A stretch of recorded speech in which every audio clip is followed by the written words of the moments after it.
자, 안녕하세요. 예, 이제 우리 12월달 마지막. 아마 중간에 제가 이제 금융을 지난주 했고, 그 다음에 뭐 있는가 하면요. 개발과 관리, 이건 그냥 넘어갑니다. 너무나 쉬우니까, 나중에 한 번쯤 들으면 금방 이해할 수 있는 내용이다 보니까, 이제 마지막 감정평가. 책은 보니까, 492페이지. 자, 일단, 지난주 했던 금융 해보죠, 금융. 여기서 매년 보니 시험이 나올 게 기본은 6개, 조금 나면 9개까지 시험 나오거든요. 자, 첫 번째 보니까 금융에서 꼭 기억하실 게 뭐 있는가 하면요. 요거요. 지분이란 말과 부채. 요 두 개에 대한 차이는 좀 기억하셔야 될 거예요. 자, 알지만 지분은 뭐 있습니까? 내가 투자한 대가에 대해서 어떤 손해 이익을 볼 수 있는 그런 거죠. 그래서 지분 대가가 배당금이고 부채 대가가 뭐 있습니까? 이자인데 항상 어떤 예가 어디 속에 포함될까 묻거든. 아주 깔끔한 거죠.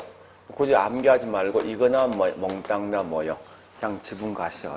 그래 보시고 다만 한글로 된 건 딱 하나 있어.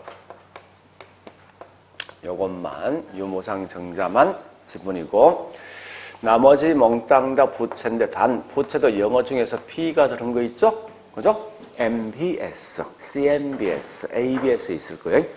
그런 게 몽땅 다 저기 있는 부채 속에 포함된다라고 보시면 되겠습니다. 자, 그리고 두 번째 보니까 은행 돈을 빌렸을 때 돈을 갚는 방식이 있죠? 이런 걸 다른 말로 저당 상환 방식이라는 용어 쓴답니다. 그럼 제일 먼저 볼 게 뭔가 하면 말로서 묻는 걸 먼저 표현하셔야 돼요. 그런데 첫 번째 요거죠. 우리 명목상 금리가 있는데 이 말은 대출자가 차입자한테 부과되는 금리예요. 자, 첫 번째 고정금리는 어떤 공식이 있는가 하면요. 얘는 보니까 실질 이자에다가 예상된 인프를 포함되는, 물론 이 속에 위험이 포함돼서 다 잡습니다. 자, 두 번째 보니까 우리 변동금리는 항상 공식이 뭐예요? 기준금리에다가 뭘 대주죠? 가산금리를 대준다 생각하시면 돼요.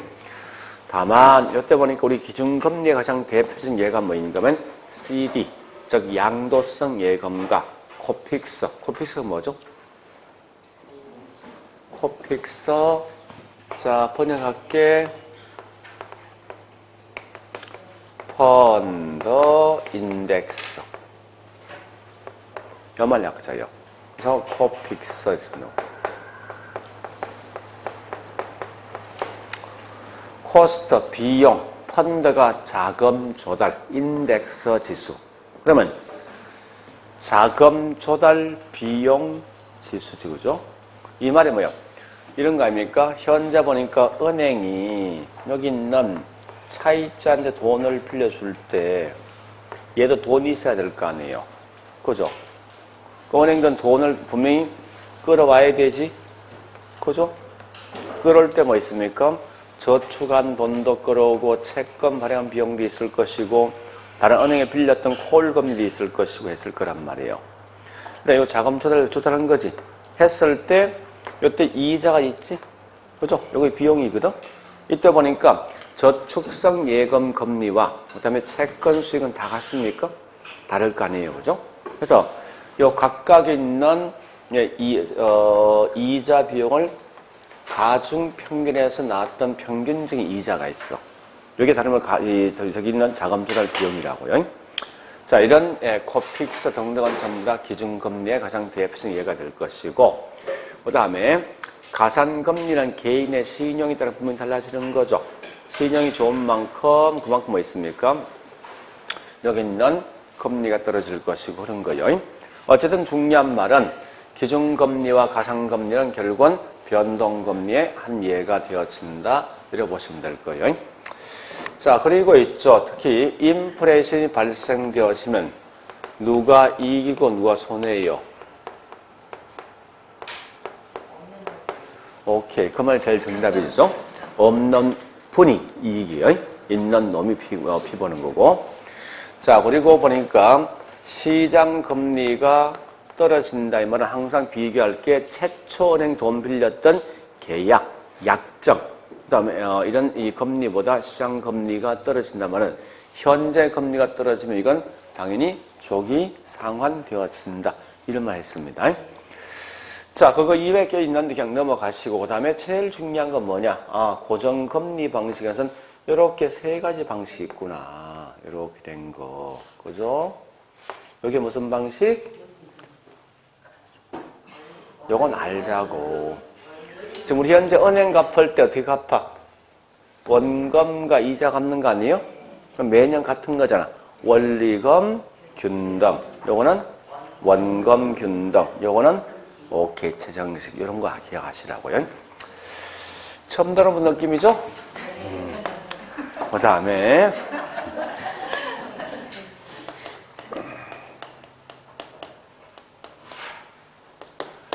저당 유동화. 자, 첫 번째 맨 먼저 차입자가 있고, 그 다음 1차 대출기한이 있고, 그 다음 2차 대출기한이 있고, 마지막에 투자자 있습니다. 이렇게 해서 요 그림을 항상 머릿속에 갖고 있어야 돼요. 차입자에게 돈을 빌려주면 1차 대출기간인 금융기관은 돈이 부족하겠죠. 부족하면 여기 있는 잡았던 저당권을 판다는 2차한테. 2차는 가장 대표적인 게 요 간판 기억나죠? 그죠? 하여튼 보니까 한국주택금융공사죠. 그래서 이걸 제가 워낙 이걸 많이 설명하니까요. 한국주택금융공사 자꾸 있죠. 생각을 할때 이렇게 이 사람이 인식하더라 이겁니다. 그래서 이걸 빼버린 거 앞뒤로 갖다 이렇게. HF, 하우징 파이낸싱. 해서 이렇게 쓴다거든요. 그래서 한국주택금융공사에서 돈이 없으면 다시 얘한테 뭘 발행하지? 채권. 얘가 발행할 수도 있죠? 자, 물론 이렇게 있는 게 몇 차? 1차. 이렇게 된 게 2차 저당시장. 얘가 직접 얘한테 저당권 설정 못하고 얘가 직접 채권 발행하지 못하는 거죠. 그래서 이때 보면 채권이란 것은 크게 세 개 있는 것 같아.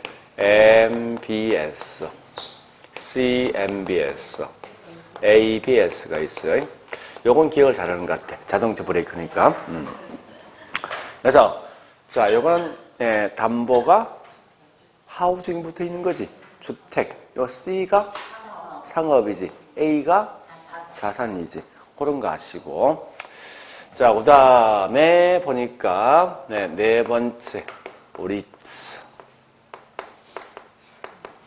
리츠란 우리말에서 번역하면 리얼 이스테이트, 부동산 인베스트먼트 투자 트러스트 신탁이지.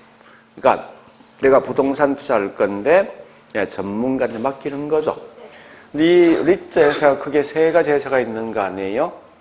직접 자기가 주식을 발행해서 직접 관리하겠다. 자기 관리. 자기가 주식을 발행했지만 직접 관리 못한 결과 맡겨야 되지. 위탁 관리. 기업이 지금 목숨이 간당간당한데 그래서 빨리 땅을 팔아서 기업 회생시킬 목적이죠. 기업 구조조정 리츠가 있습니다. 그 다음에 다섯 번째 프로젝트 파이낸싱. 자, 프로젝트 파이낸싱은 중요한 건 파이낸싱은 금융이잖아요. 금융은 남돈 끌어온 거잖아. 남돈 끌 항상 뭐 있습니까? 담보가 있지. 요때 담보가 뭐냐? 요 놈이 담보기 때문에 PF지. 사업의 계획성을 담보로 해서 돈을 빌려준다 해서 다른 말로 이게 PF죠. 그렇게 이제 개념 좀 정리해 보시고. 자, 이제 오늘 할 것은 492페이지요. 자, 그게 뭔가 하면 감정평가. 실제 제가 이제 서울에서 감정평가사한테 강의를 하거든요, 지금. 하는데, 거기 있는 책이 약 100페이지 되죠? 평가 파트가, 그죠? 요것만 가지고 제가 3개월 동안 수업해요. 요것만 가지고, 평가사한테는. 3개월 동안 매주 6시간 해요. 근데 우리 우리 중개사는 깔끔하게 4시간만 끝내. 이유가 있어요. 평가사는 실제 이 건물을 평가해 준 사람이지.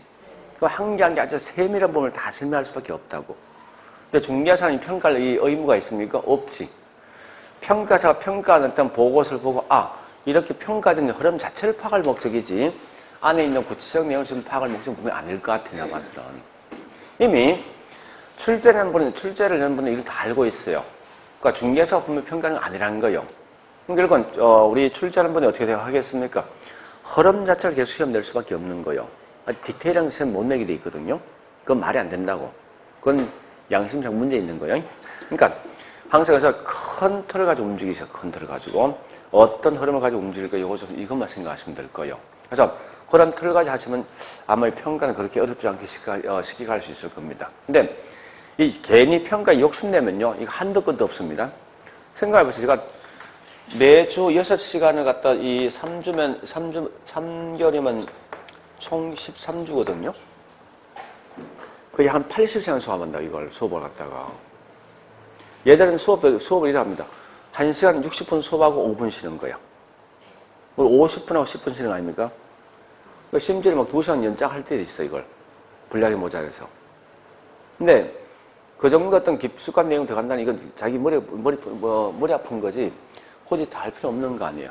그러니까 항상 제가 강조하는 게 있죠. 얍삽하게 공부하셔야 돼. 얍삽하게. 자, 아주 깔끔하게 제가 있죠. 요 평가를 갖다가 30분에 끝낼 수도 있어. 진짜. 응? 그래서 지금 뭐부터 하는가 하면 이제 큰 틀 있죠. 이렇게 흘러가는 봐보죠. 큰 틀을 갖다가. 요걸 먼저 잡고 있죠. 잡아보면 한 7개 정도 테마가 나와. 7, 8개 나오는데 이 평가는 딱 정해져 있어. 무조건 15% 딱 내게 돼 있어. 규정상에서. 그러니까 매년 가서 6개 아니면 7개 시험 내게 돼 있거든요. 그래서 그 정도는 딱 공부를 하셨는데 아마 제가 한 8개 정도 공부할 거예요. 실제. 그 8개 정도 공부하면 8개에서 운 좋으면 다 나올 것이 아니면 그 중에 한 보통 8개 공부하면 실제 한 6개 시험 나오거든요. 나오면 다 나오든지 1개 정도 빼고 한 5개 정도는 맞출 수 있을 거예요.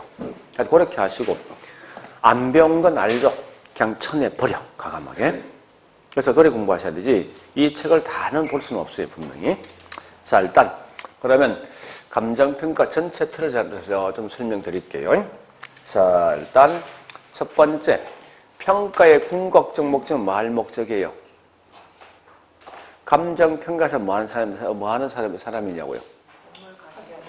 이 건물의 가격을 산출할 목적이죠. 그래서 정확한 말은 가치를 측정할 목적이에요. 그러면 자, 어떤 사람이 나한테 왔어. 야, 이 물건 가격 좀 평가해 달라고 이제 왔습니다.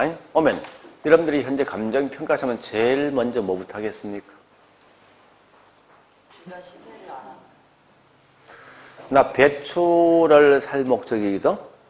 배추 가격 내가 측정할 목적이에요. 돈 지불할 목적인데 제일 먼저 뭐부터 하겠냐고. 응? 상세를 봐요. 그러니까 배추를 봐야 될 거 아니에요. 네.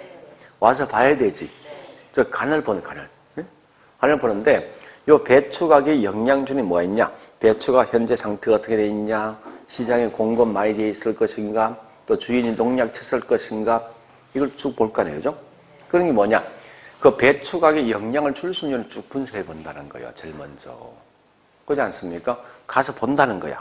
그래서 이런 걸 다른 말로 가격 형성 요인 쓴다고요.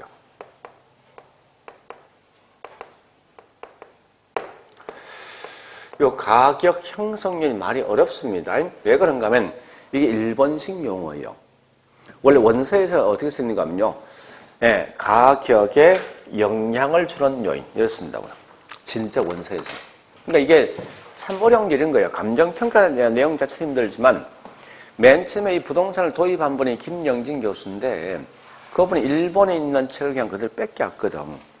근데 사실 이 가장 기본이 감정평가는 미국에 보면 뭐가 있는 감정평가 실무 지침서가 있어요.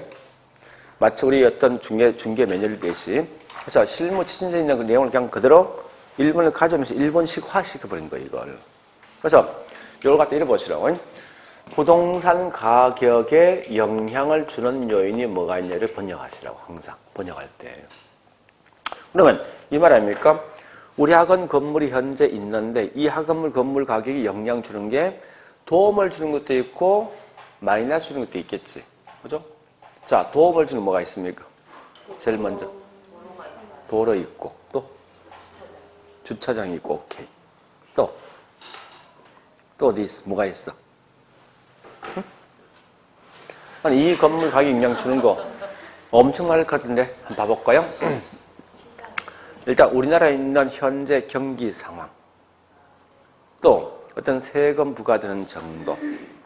또, 저기 뭐 있습니까? 예, 여기 원주시에 있는 어떤 경제 상황. 또, 원주시의 인구 유입 정도. 또, 현재 요 주변적인 도로가 몇 차선이냐. 또, 주변 현재 뭐 저기 풍물시장 이게 영향 줄 것인가. 또 뭐 있습니까? 이 건물 안에 보니까 몇 층이냐, 몇 평이냐, 또 지어진 몇 년대에 있을 것인가, 또 계단식이냐, 또 복도식이냐, 또 이게 주차장 있냐 없냐, 또 이런 등등이 다 영향 주게 돼 있다고. 그러니까 실제 이 건물 가격 영향 줄 수 있는 수천 개, 수만 개 넘습니다, 이게. 그러면 평가사가 이 물을 가치를 평가할 때 수천 개, 수만 개를 다 한강에 다 분석하겠습니까? 이거 말이 안 되거든, 사실은. 아니, 그거 하려고 날 샌다고 벌써. 며칠 동안 해도 다 분석 못 한다고. 그러니까 그렇게 하지 말고 비슷한 걸 같이 묶어보자는 거예요. 묶어보니까 크게 세 가지 형태가 있어요. 제일 먼저 전국에 있는 모든 부동산에 똑같이 영향 주는 게 있어요. 한국의 어떤 정세 같은 거. 그죠? 또한 어떤 세금 영향 받는 정도. 세금 영향 받는 정도가 뭡니까? 만약에 6억에서 9억까지는 4%. 그 다음에 3억에 6억까지 1.5%면 그 범위 안에 있는 모든 전국의 물건 똑같이 받는 거죠. 그죠? 그와 같이 그런 것도 있을 것이고 또한 같이, 예, 어쨌든 그와 같은 것을 뭐라는 거면 모든 부동산에 똑같이 영향 주는 걸 다른 말로 일반적 요인이라는 용어 쓴다고요. 자, 그런데 두 번째는 여기에 있습니다. 아니, 똑같은 30평이 있는데 원주시에 있을 때하고 강남에 있을 때 가격 차이 있습니까? 있을 것 같아. 그죠? 그와 같이 그 지역에 있는 특색에 따라 분명히 차이가 있거든요. 그 지역도 분석해봐야 되는데, 그래서 이 지역적 요인을 분석한답니다. 그 다음에 같은 동네에 있는데 30평과 40평 가격 차이 있습니까? 있죠. 이건 물건 자체의 차이거든. 그래서 결국은 이와 같이 세 번째 보니까 개별적 요인에 따라서도 가격에 대한 차이가 있습니다. 저 2013년도에 학회지에 논문을 발표해서 뭘 해봤는가 하면요. 서울에 있는 제가 아파트를 3만 세대를 해봤습니다. 그 용역 2천만짜리 썼는데, 과연 지역하고 개별이 집값에 어느 정도 영향 줄까 분석해봤어. 한 3만 세대 가지고. 한 6개월 동안 했었는데, 해보니까 저보다 앞에 했던 2003년대 했던 분이 있어요. 여기 상지대에 있는 교수가 있는데 그 양반 했을 때는 하여튼 뭐 통계 같은 거 약간 문제 있었는데 어쨌든 그때는 지역적 환경에 보니까 집값이 한 20% 영향 주더라고. 2003년도에. 한 10년 지난 2013년에 해보니까 지역 환경이 이 집값이 한 45% 영향 주는 거야. 그러면 똑같은 결과는 뭐였습니까? 30평이라도 원주하고 강남의 거리 영향, 원주와 좀 다른 비교해서 서울 시내에서 강남, 강북 영향 주는 정도가 결국 무슨 차이냐? 지역의 환경에 대한 차이라고. 그러니까 10억이면 결국 뭐야? 한 4억 3천이 결국 지역 환경 영향이 차이라고. 그 다음부터 이걸 이제 사람들 안 해봤었는데 아마 지금과 누군가 하면 거의 반반 이상 차이 날 거예요, 오히려. 그래서 이런 거 아닙니까? 강남이 현재 30평에 보니 28억 하거든? 30평대가. 근데 강북이 30평이 대충 한 6억, 7억 하거든요? 그 똑같은 회사 지은 거야. 그러면, 물론, 30 하는 건 뭐냐? 안에 보니까 내부에 뭐가 있는가 하면, 뭐 인공 어떤 상 같은 게 있어. 결국 한 50% 이상 차이 날 것 같은데, 지금 해보면. 그러니까 이와 같이, 이러한 요인이 결국은 집값에 다 영향을 주더라 이겁니다. 그래서 제일 먼저 와서 이제 간 보는 거야. 확인했어. 그죠? 하면, 자, 배추 확인했어. 그 배추 갖고 있는 주인하고, 살 수 있는 소비자하고. 그 서로 가격 제시하겠지. 얼마나 물을 거 아니야. 그 배추 파는 사람 얼마 돌라 하지. 그 나는 뭐라 하겠습니까? 얼마 돌라 할 거 아니야. 가격 차이가 당연히 나겠지. 자, 그러면 그와 같이 이제, 요 정도 물건이라면 이 물건이 가격이 얼마 되겠다. 이제 가격이 발생되는 거예요. 그러니까 이 말은, 물건 가격이 존재한다는 거예요, 이제 이게. 해보니까 했는데, 자, 요걸 가지고 가격 발생 요인은 결국은 차이가 있는 건 무슨 차이 있는 이유가 있습니다. 자, 우리 분명히 똑같은 물건이지만 배추 갖고 있는 주인과 배추 살 수 있는 이 소유자가 똑같은 가격을 아마 제시 안 할 것 같아. 약간 차이가 있죠, 그죠? 그 이유를 봐볼게. 자, 또 이 가격 발생과 가격 형성에 대한 차이를 아셔야 돼. 가격 형성은 이것 때문에 가격이 영향을 준다는 거야. 가격이 나온다는 거예요. 그 결과 이 물건 10원 한다, 50원 한다, 가격 존재, 이게 가격 발생이야, 쉽게 말해서. 그러면, 자, 우리 물어보니까, 실제, 사람에게 훨씬 더 필요한 것은 다이아몬드입니까? 아니면 저기 있는 공기와 물입니까? 근데 훨씬 더 비싼 건? 왜? 그런 거요. 똑같은 땅이 있지만 여기 있는 원주시 땅과 강남 땅 차이 뭐냐? 그 차이 사실은. 얼마나 희소한 따라 가격이 달라지겠죠. 그죠? 그런 걸 묻는 게 현재 가격 발생이 4개 있어요. 첫 번째 보니까, 얼마나 이 땅이 희소할 것인가. 두 번째. 이렇게 보자고. 자, 현재 요 김치찌개를 딱 주고 있죠. 주고. 뭘 했는가 하면, 2명한테 너 얼마 정도 이 김치찌개에 대해서 가격을 줄 용의가 있냐 물어봤어. 한 명은 배가 굉장히 고픈 거야. 주었을 때, 그럴 때 얘한테 줄 수 있는 가격과 금방 밥 먹었어. 또 주는 거야. 이럴 때 각 개인마다 줄 수 있는 가격은 같을까요? 다르겠다죠? 이 말은 각 개인마다 느낄 수 있는 효용, 또는 유용성에 따라서 가격에 대한 차이가 있다는 거예요. 그 다음에 세 번째 보니까 자, 실제 우리 학원 건물을 보니까 집 주인이 얼마 내놓았는가 하면 20억에 실제 내놨어요. 제가 알기로는 이 건물은. 그런데 이 정도 돈을 주고 살 수 있는 사람이 아무도 없는 거야, 수요자가.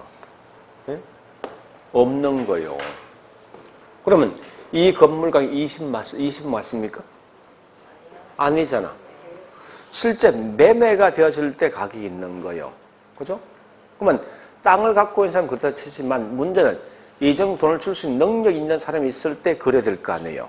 그죠? 그래서 이 말은 결국은 다른 말로 돈을 줄 수 있는 능력 있는 수요, 유효수에 있어야 돼요. 그리고 자, 만약에 그럼 지구 밖에 있는 달도 분명히 땅이 있어요.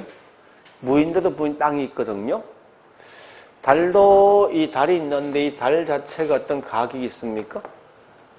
무인도 가격이 있습니까? 자, 만약에 해보자.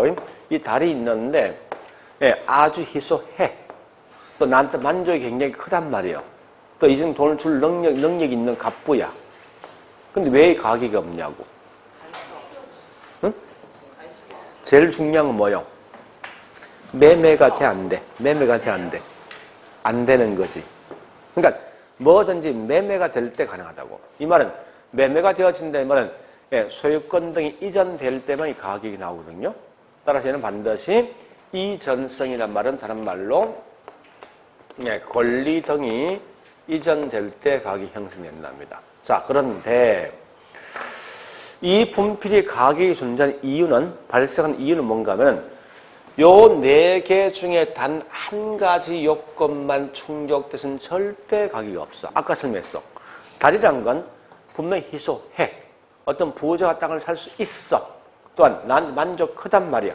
세 가지 요건 다 충족됐지만 현재 이걸 매매할 수 없으면 가격이 있습니까? 없잖아. 그러니까 어쨌든 가격이 발생되기 위해서는 반드시 이 네 가지 모든 요건이 충족될 때가 뭐 있습니까? 가격이 존재한다. 이렇게 하시면 돼요. 그래서 중요한 건 가격 발생 요인은 4개인데 나 같으면 아주 야비하게 장난치면 요놈 가지고 장난을 한번 칠 것 같아. 발생이란 말과 형성이라는 놈 가지고. 물론 이거 장난치놓고 욕 뒤지게 얻어먹을 거야 아마. 그건 당연한 거예요. 이건 무식한 짓이지. 자, 어쨌든 이런 게 시험에 나와요. 그냥 가볍게 가격 형성 요인은 이러이러한 게 있다. 가격 발생 요인은 이러이러한 게 있다 있는데 과거에 요걸 가지고 내가 설계 낸 적이 3번 있어. 첫 번째는 뭐라는 거면 요 3개 중에 하나만 충족돼도 된다 이렇게 장난쳤어. 그다음 두 번째 뭔가면 아주 깔끔하게 지문 5개 하나, 둘, 셋, 넷, 5번에서 효율성 이렇게 장난쳤다고. 응? 간단하게.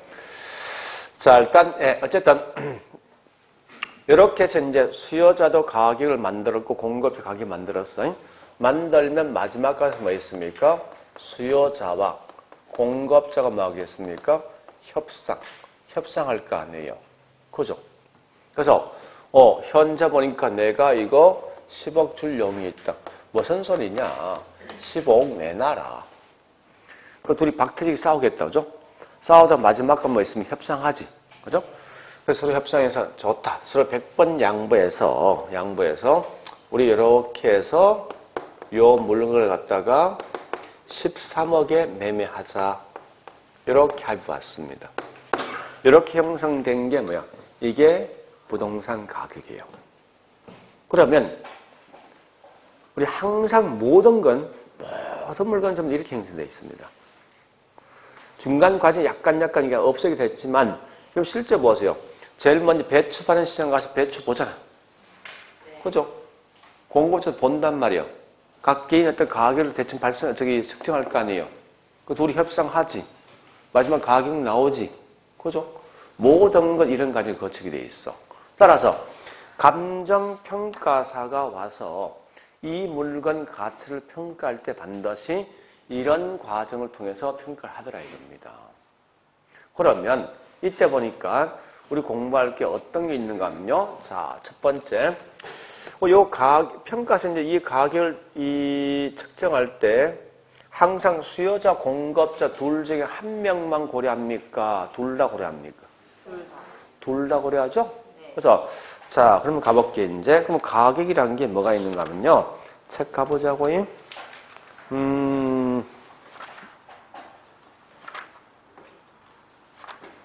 예. 자, 502페이지.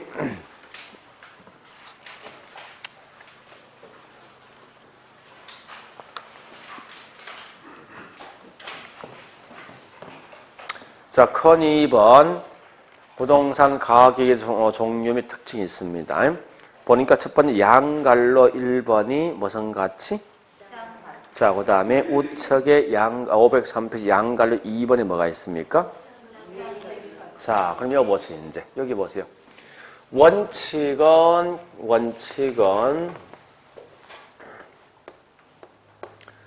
자, 종류인데, 원칙은 시장 가치를 평가해야 됩니까? 아니면 시장 가치 외의 가치를 평가해야 됩니까? 자, 우리 옛날에 이게 불과 3년 전만 되어 있죠? 감정평가 규칙이 있어요? 규칙이 있는데, 우리 책에 있는 거 보자고요. 저기 있네. 자, 책 맨 뒤에 가보세요. 맨 뒤에 부록 632페이지.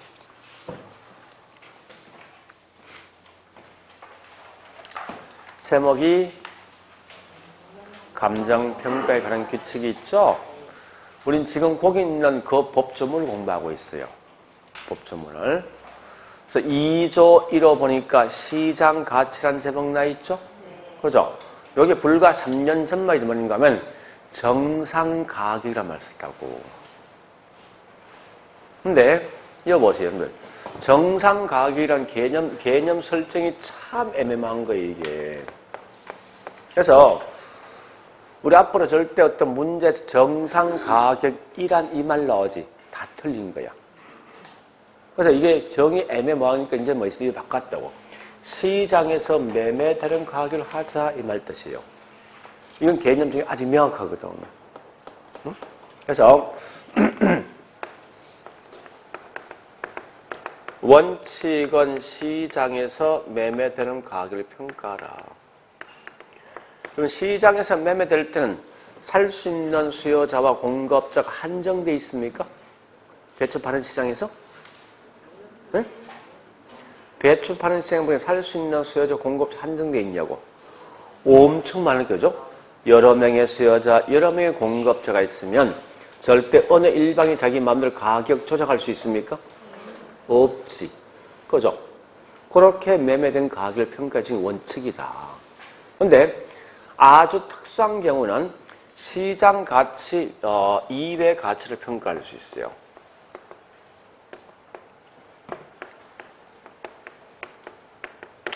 시장 가치 이외. 자, 이럴 때 시장 가치 이외 가치를 평가하는 한번 들어보세요. 우리 경매 물건 있지. 경매 물건은 감정평가자 평가할 때 수요자, 공급자 둘 다 고려합니까? 아니면 어느 일방만 고려합니까? 경매 물건. 누구? 수요자야? 공급자야? 응? 한번 생각해 보라고. 항상 합리적 시장은 수요자와 공급자가 둘이 있어야 되지. 그죠? 근데 우리 실제 경매 물건 가면 경매 물건 입찰할 때 누가 참여합니까? 만 참여하고 얘는 참여 못 하잖아. 그러니까 평가사가 얘를 대신 평가해 준다고. 응? 그런 거요. 그래서 그런 게 뭐냐? 다른 말로 시장 가치 아니라 시장 가치 이외 가치라고. 꽤 많습니다. 그거 이외 뭔지 압니까? 담보평가, 보상평가 등등은 한쪽 청매해주게 돼 있어, 사실은. 그러니 보통 다른 말 시장 가치 이외의 가치를 평가한 거예요. 그래서 원칙은 평가사가 했을 때 정상적인 수요자, 공급자의 협상을 볼 수 있는 그런 가격을 평가하는 원칙이라고, 이게. 근데 때에 따라 보니까 특수한 조건 등이 수반되어 있을 때는 시장 가치 이외의 가치를 평가하게 되어 있습니다. 자, 그러면요, 여기까지 봤으면, 자, 이때 다시 보세요, 이제. 좋다, 평가사인데 이가 평가할 때 평가 방법이 있지 않느냐. 어떻게 평가할 평가 방법이 있어요? 자, 여기 우리 다른 말로 감정평가에 세 가지 방식이 있어요. 3방식이. 요 세 가지 방식에 따라 평가를 해준다는 거예요. 평가사 평가할 때. 첫 번째, 그럼 자기 집에 있는 집값을 이렇게 알고 있죠. 옆집에서 매매된 게 5억이면 내 집도 5억 이렇게 알고 있지. 네. 그죠? 이 말은 옆집에 있는 물건과 내 물건 서로 비슷한 거예요. 네. 비슷하니까 서로 비교해서 내 물건 가격을 평가한다 해서 이걸 다른 말로 비교 방식이란 용어를 쓴다고요. 두 번째, 이런 것도 있어요. 어떤 게 있는가 하면요. 우리 아파트를 분양할 때 어떻게 분양합니까? 분양가, 건물 짓는 분양가를 통해서 뭐합니까? 분양하죠. 이 건물 건축비 얼마 들었기 때문에 현재 이 분양가 얼마다? 이렇게 평가하지 않습니까? 이 말은 뭐예요? 이 건물 짓는 건축비야. 건축비를 다른 말 뭐라냐? 원가. 그래서 건물 짓는 원가를 통해서 이 건물 가격을 평가할 수도 있어요. 그 다음 세 번째 보니까 똑같은 상가 건물인데 임대형 상가 건물이요. 서울에 있는 강남에 있는 가로수길. 우리 가로수길이 왜 가로수길입니까? 가로수길 반대가 뭐 있습니까? 둘 다 있어. 이게 세로수길이야. 가로수 2개 있다고? 또 주구장창 이거만 생각했지? 왜 가로수를 생각했습니까? 옛날에는? 나무가 많아서? 응? 또 그래 생각했지? 그게 아니야. 이게 가로, 세로라고. 진짜 있어. 세로수길이 있어. 세로수길이 있으면 이게 활성화되지 못한 게 있었죠. 여기에 우리 옛날에 저기 있습니까? 군부대 있었지, 지하에. 강남에 있어. 나만 알고 있냐? 그건 아닌 것 같은데. 자, 어쨌든. 예, 똑같이 가로수길에 있는, 가보시면 나중에. 진짜 근데 가보셔야 돼. 가보면 보는 시각이 달라지니까. 그러니까 가서 그냥 도로 보는 게 아니고, 점포들이 어떻게 구성되는지 봐보라고.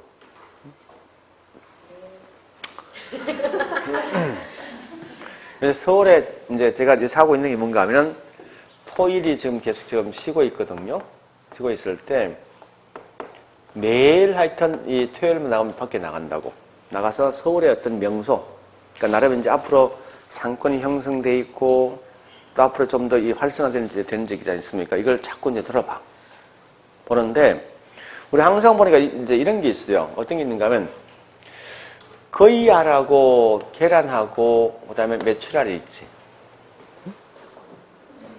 있으면 이게 상권 크기나 보자고. 이런 적이 굉장히 잘 되는 적이지. 그죠? 여기 있는 뭡니까? 원주문 굉장히 좋은 적이 있을 것 같아. 또 조금 동네 상권이 있을 거예요. 있을 것 같고 좀 더 작은 상권이 있거든요. 그러면 이런 적은 굉장히 비쌀 거 아니에요. 그럼 난 여기서 분명히 돈이 못 들어갈 거 아니에요. 이 적은 조금 덜어지면 괜찮거든? 가장 나쁜 적이 있는데, 그럼 내가 투자할 적이 있죠. 돈에 따라서 그냥 많으면 여기 갈 수도 있는 거고, 여기 갈 수 있는 게 다 갈 수 있는 거 아니에요, 이게. 먹는 차이는 차이 있겠지만. 그래서 이런 걸 좀 계속 보기 위해서 다녔는데, 토일은 무조건 돌아다녀. 그래서 요새 이제 한참 하고 벌써 꽤 많이 지났지만, 홍대 쪽이 점점점 확장돼서 망원동이 확장되거든요, 쭉쭉. 그쪽을 갔었는데, 어제 일요일 날이지. 와, 진짜 추운데. 갔었는데, 역시 좀 다르다 보니까. 자꾸 돌아다니고 보시면, 느낌이 좀 달라진다고요. 그래서 목표는 뭔가 하면 3월까지 서울 시내에 있는 그런 지역에 다 돌아다니는 거야. 보통 하루 거의 아침에 이 밥 먹고 나가면 가방을 들고 보온병 을 들고 다니는 거야. 대충 한 20km 걷더라고 보니까 하루 종일. 덕분에 이제 뱃살 좀 빼는 거지. 자꾸 보면요 눈에 보여. 근데 단 조심할 게 뭔가 미리 내가 그 지역을 인터넷을 답사하시라고. 인터넷 가지고 들어가서 우리 보면 많잖아요. 구글 가면 지도 나 있지. 그다음 유명한 지역이 있을 거 아니에요. 쭉쭉 가보시라고 이렇게. 근데 블로그에 좀 유명한 지역도 있지만 실제 실망한 지역도 보면 있어요. 그러니까 미리 전체를 책 있으면 책을 보고 그다음에 거기 있는 그 지역의 어떤 이 지도를 보고 그래 움직이는 게 덜 피곤하지. 그냥 막 가죠. 이 뭔지 몰라 이제. 그냥 먹다가 오는 거야. 그러니까 미리 그런 자꾸 나중에 이제 시험 끝내 보고 다녀보시라고. 그럼 좀 달라지니까. 하여튼 망원동 가니까 열심히 먹고는 오긴 왔는데. 자, 어쨌든, 그러니까 결국 이 말이에요. 똑같은 어떤 상가 건물이지만 나오는 임대 수입이 달라지면 부동산 가격도 달라지겠지. 그럼 결국은 임대 수입이 높고 낮음에 따라 가격이 달라지겠네? 그죠? 그래서 여기 있는 수익을 통해서 이 건물 가격을 평가한다 해서 자, 번역합니다. 감정평가하는데 세 가지 방식을 통해서 평가한다 해서 이걸 다른 말로 감정평가 3방식을 쓴다고 쓸 때. 그러면 이때 감정평가 3방식이 있는데 각각의 방식마다 있죠. 무조건 평가사가 가격만 구한다 생각하면 안 돼. 가격 이외, 월세, 임료도 구한다고. 임료를. 제가 제일 지금 관심 있는 게 어디 관심 있는가 하면 상가 건물에 가장 크게 영향 주는 게 뭐냐 이걸 알고 싶어 하는데 감정원에서 보니까 각각에 있는 전국에 있죠. 상가마다 월세를 다 알고 있어. 진짜. 알고 있는데 공개가 안 되고 있어. 이것만 내가 알고 있으면 무조건 이거 파악할 수 있겠어. 이 상가에 가장 크게 영향 주는 게 뭐냐 다 파악할 수 있겠다고. 근데 인마들이 죽어야 안 되는 거야. 내놓으면 결국은 이제 걸리거든. 소송 대상이 되니까 집주인한테.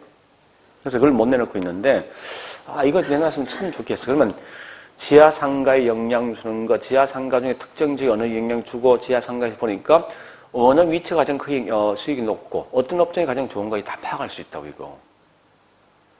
이걸 좀 해보고 싶은데, 여러분들 죽어도 안 줄락하네.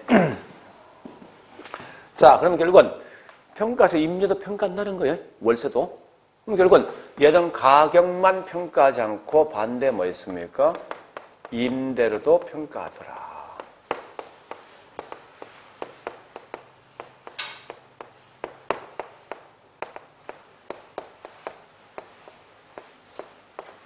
한다는 거예요. 자, 이때 보는 게 뭘 하는가 하면 이제 요 각각의 방식마다 가격과 임료를 쓸 때 이걸 말을 길게 안 써, 보통 안 쓰지 않습니까? 그냥 압축적으로 쓰는 게 좋아하지 않습니다. 요새 보니까. 그럼 결국은 원가 방식, 가격 쓰는 방식보다 어떤 한 글자를 압축하면 좋을 것 같아. 그래서 압축된 용어 뭐 있는가 하면 원가 방식, 가격 구한다 이게 원가법 이렇게 쓴다고요. 원가 방식, 임료 구한다 이게 적산법. 이게 참 일본식용 힘듭니다. 적자는 쌀 적자야. 모든 비용을 전부 더해서 임료를 측정하는 거예요. 적산, 모든 걸 더한다 이런 말 뜻이에요. 자, 그 다음에 비교 방식은 이 말이죠. 옆집에서 매매된 거잖아. 매매된 게 5억이면 내 것도 5억이지. 그래서 옆집에 매매 또는 거래된 사례와 뭐한 거요? 비교한 거예요. 액면고도 그냥 번역하시라고. 비교해서 내 건물 가격 파악한다 이거예요. 그 다음에 임료는 보니까 옆집에서 뭐한 거요? 임대 놓았던 뭐하고 사례가 월 100이면 내 것도 100이지. 이렇게 해서 내 건물 임료 구하는 방식이에요. 그 다음 세 번째 보니까 수익 방식에서 가격 구한다 이게 다른 말로 수익 환원법이라 쓴답니다. 그 다음에 임료 구한다 이게 다른 말로 수익 분석법 이렇게 쓰게 되어 있어요. 자, 일단 여기 우리 책 전체 다예요. 여기 끝이라고. 그런데 여기에서 평가사가 물건 가치를 평가할 때 물어보자고. 이렇게 평가할 수 있습니까? 아니, 옆집에 매매된 게 5억인데 내 물건 평가사 15억에 평가했어. 이 말 되겠냐고. 그건 말 안 될 거 아니에요. 그죠? 그럼 결국은 평가사 네가 평가할 때 네 마음대로 평가하지 마라. 이러이러한 원칙, 조건이 있어. 이 원칙에 맞춰서 평가해 달라는 거예요. 그래서 여기 있는 이러한 요인을 통해서 뭐 있습니까? 평가할 때 가격 재원칙이 있어요. 이 말은 가격 등을 평가할 때 이 제자가 여러 개 제자야. 여러 개. 그러니까 여러 원칙, 이런 원칙에 맞춰서 평가해 달라는 거예요. 여기 총 원칙이 몇 개는 총 13개 있어요. 13개. 있는데, 자, 그러면 제가 비록 큰 틀을 설명했지만 실제 공부할 건, 자, 정리해 볼게. 뭘 하는가 하면요. 네. 여기서 한 문제야. 요거 2개 비교하는 게. 두 번째, 요거 한 문제예요. 세 번째. 자, 세 번째 보세요. 당연히 가장 중요한 게 뭐가 중요하겠습니까? 평가사가 이 건물 가치를 평가해주는 방식이 중요하거든. 중요한데 자, 크게 세 가지 방식이 있지. 근데 각각에 있는 방식마다 방법이 두 가지 방법이 있지. 다 더하면 이게 6개 방법 아닙니까? 6개. 이걸 보통 이제 묶어서 감정평가 3방식 방법인데, 그 중에 중요한 게 각각마다 가격을 구해주는 방법이 중요합니다.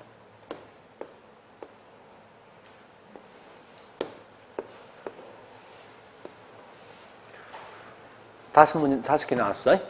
문제가. 자, 그 다음요. 그거 이외에 해야 될 게 2개 있어요. 물건별 감정평가 있어요.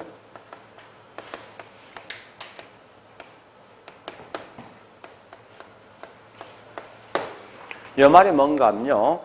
우리 아까 맨 뒤에 감정평가 규칙 있었지?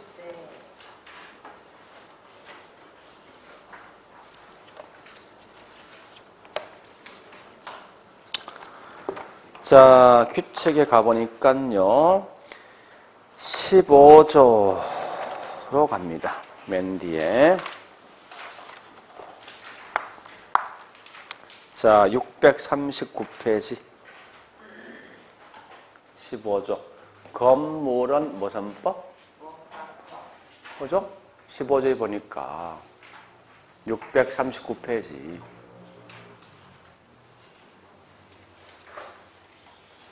그러니까 그건 적을 필요 없어요. 보세요. 그 말이에요. 건물은 이 방식을 써야 된다. 뭐 이런 방식이 있어요. 또 뭐 쭉 뒤에 있는데 자동차는 보니까 이 방식을 쓰는 방식이 있거든요. 그러니까 물건마다 평가 방식이 달라진다는 거예요. 그걸 갖다 정리하셔야 돼. 그 다음에 자 마지막 보니까 우리 항상 매년 5월쯤 되니까 뭐라는가 하면요. 프랭카드 붙어 있습니다. 개별 공시지가 열람이 일어나죠. 그래서 공시가격 제도가 있어요.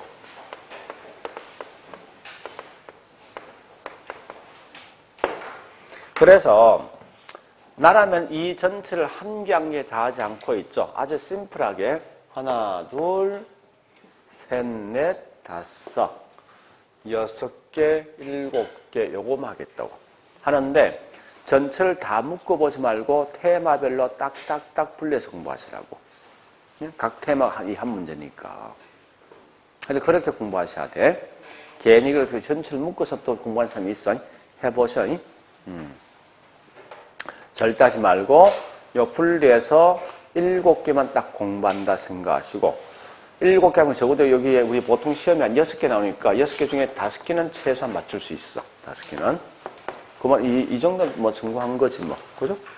그래 보시고 요게 우리 감정평가 끝입니다. 자, 수업 끝났어 이제. 자, 좀 쉬었다가 이제 세세한 거 몇 개 할게요. 예, 좀 쉬었다 할게요.